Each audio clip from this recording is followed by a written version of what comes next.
Hi there, this is a video over relations and functions. This is a very important section because this is the fundamentals and building blocks of what you're going to really do for the remainder of your math career, dealing with what a relation means and how does that relate to a function and what does a function mean. Okay, so let's first talk about a relation, and it's pretty simple and you've used it all the time.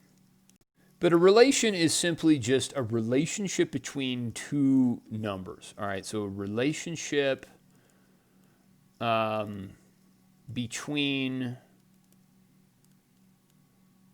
two values. Okay, and what we talk about is just the relationship XY. Okay, this itself is a relation. Okay, so a point on a graph is a relation. Now, talking about this, I like to think of like identify what X means. Okay, like X is time, Y is temperature. All right, that's the relationship between two values. That's what I mean when I say relationship between two values.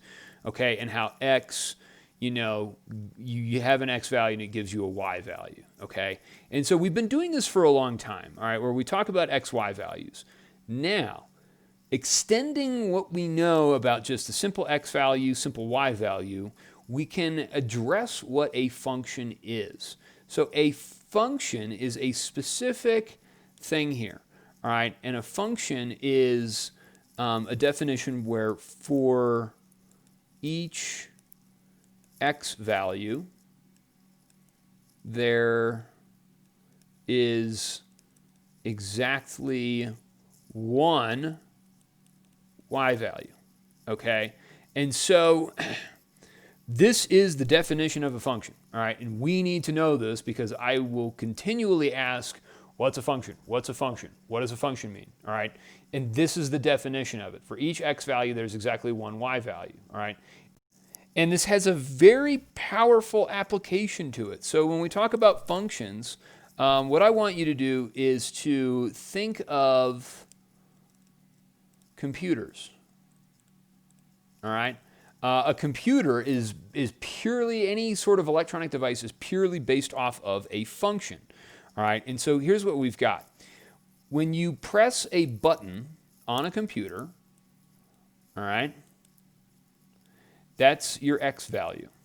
Okay, as the result that you see on the screen or TV, all right, whatever, is your Y value, all right? And so computers are built this way, all right? And think of it like, if you have let's say you have like a remote control, okay?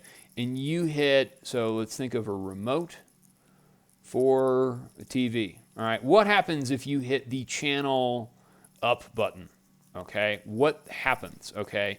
The channel, all right, so channel up, that's your X value, all right?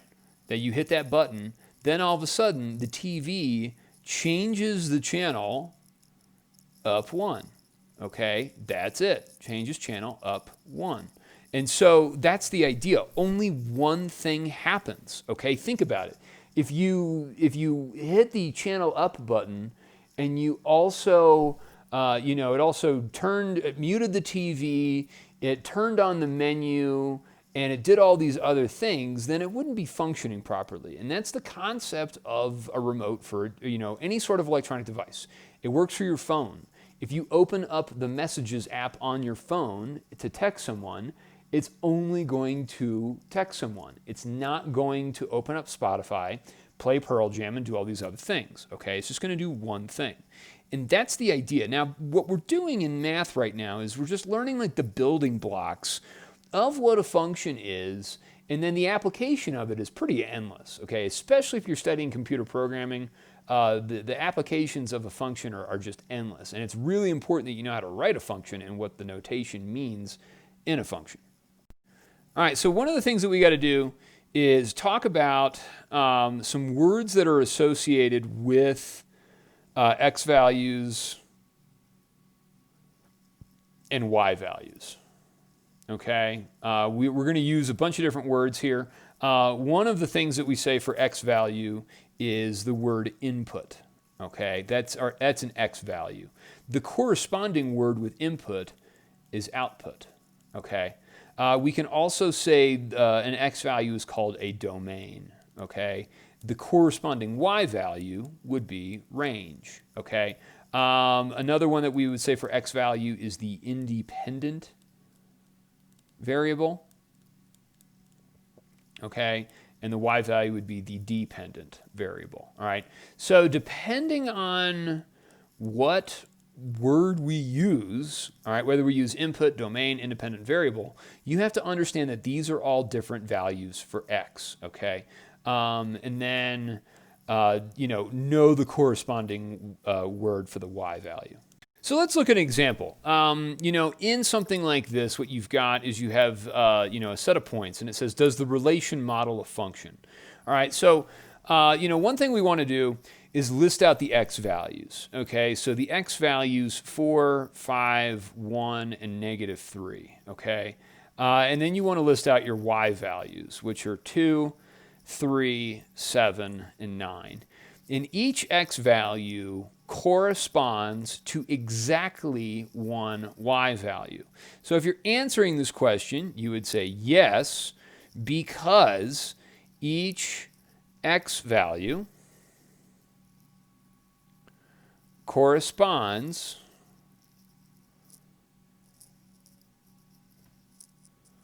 to exactly one y value.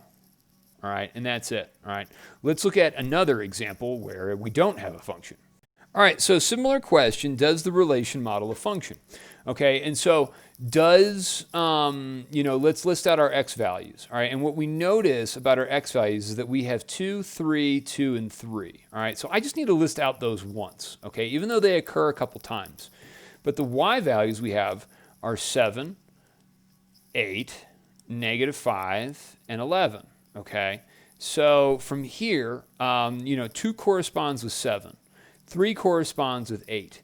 But then all of a sudden, 2 also corresponds with 5, and 3 corresponds with 11. So notice that the x value of 2 goes to 7 and also associates with -5. That's not a function, okay? Remember, for every x value, it corresponds to exactly one y value. So this is not a function because the x values correspond to more than one y value.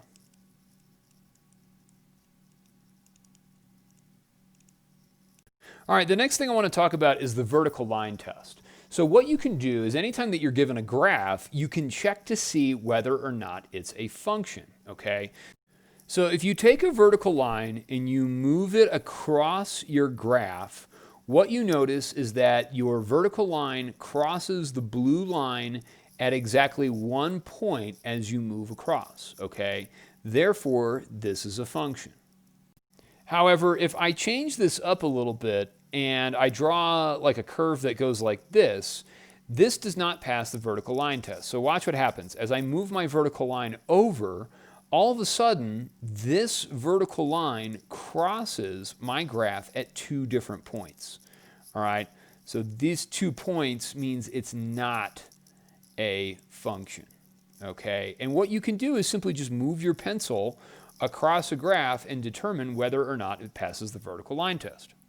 The most important thing that we'll be talking about today is the concept of function notation.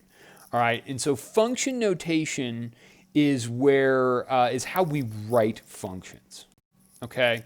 And what we have here is we say y equals f of x, okay? So you have f parenthesis x, and this is function notation.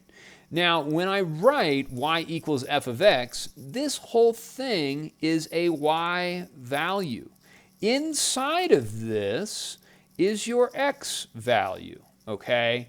And it's a little hard to see, and a lot of people get screwed up, but this is the notation that we're going to use, okay? So let's write out a function real quick.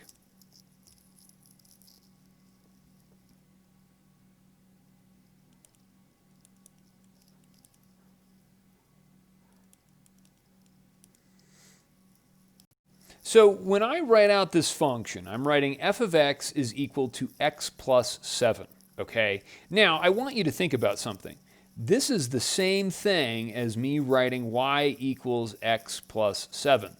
The only difference is that f of x is now in place of y, okay? Remember that this is a y value, okay? Now, what we want to do is find some points on this graph. Use this function to show a relationship between x and y. So the first thing I'm going to write is f of 2, okay? And I'm using colors to show you what I'm doing here. What this means when I write f of 2 means that I'm plugging in 2 for x. And I'm going to write that as 2 plus 7. Now, over here on the right side of my equation, I can do the math, okay? And 2 plus 7 is simply just going to give us 9, all right? So I'm going to get 9. And what that means is that f of 2 is equal to 9, all right? And let's talk about what that means. This means that my x value is 2, and that our y value is 9. This is the same thing as us writing 2 comma 9. It's a point on the graph, okay? Now let's look at a harder example.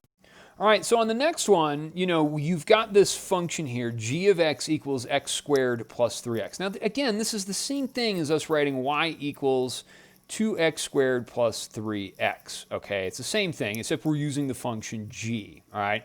So knowing that, let's go ahead and let's find g of negative 2. From here, what I do is I plug in negative 2 wherever I had an x value. And so I'm going to write this. I'm going to write 2 parenthesis negative 2 squared plus 3 times parenthesis negative 2. Now, I typically use parentheses when I'm doing this to show multiplication, especially when I have a negative. It just kind of keeps my sign straight. So now we got to do order of operations, okay? So now you've got negative 2 squared. That means you're doing negative 2 times negative 2, which gives you a positive 4. So now you have 2 times negative 2 times negative 2, which is positive 4, plus 3 times negative 2. From here, 2 times 4 gives you 8, and then plus 3 times negative 2 gives you negative 6. 8 plus negative 6 gives you 2. So what we've done here is we figured out that when you plug in negative 2 in for x, it gives you a y value of 2, all right? And that's the idea, all right? It's only going to give me one number. It's a function, okay? So again, here, this negative 2 is your x value. This is your y value, okay? And so when you write g of negative 2 is equal to 2, that means that you have the point negative 2 comma 2 on your graph. Okay, so hope you enjoyed this. We'll talk more and more and more about functions, but this is the basics of it.